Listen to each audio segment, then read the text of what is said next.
The Asian community in New York City has grown by over 250,000 people, or 32% since the turn of the century. Most of them live in the borough of Queens. So we are right now in the heart of downtown Flushing, Queens. Known as one of New York's 3 Chinatowns, Richard Lee has been walking the streets of Flushing, Queens his entire life and has seen much of the area's transformation. The area really did change significantly in the last 10 to 20 years.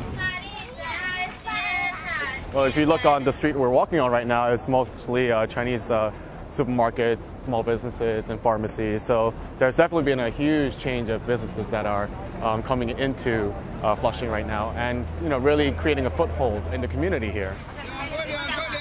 Until the 1970s, Flushing was mostly an Italian and Greek neighborhood, but when housing prices dropped, Korean and Chinese immigrants began to move in. Daniel Kung remembers those days well. He has been running Dabu Eyewear for 17 years. When I first came in, the Flushing itself, they kind of little mix with Hispanic, black, white.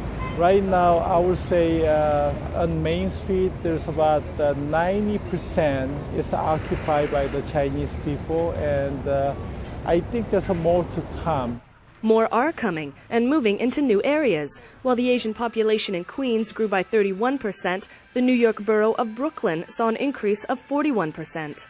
The surprising numbers are actually coming out of areas that are not traditionally Asian American communities. So what that means is that people are actually coming in through areas like Flushing, the cultural gateway for these communities, and then building equity and building wealth, and moving to neighborhoods that are traditionally very home ownership neighborhoods. To gain equity and wealth, one must work. Daniel is looking for a bilingual employee to cater to his growing neighborhood, but doesn't think the position will be open long. We need someone to be bilingual, at least the English and Chinese.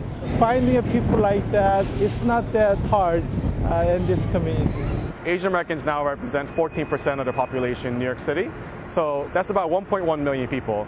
And to put that into perspective, Asian Americans, there are more Asian Americans in New York City alone than there are people in the entire population of San Francisco. And these numbers show just how much the Asian American community is a driving force of growth in America's most populous city.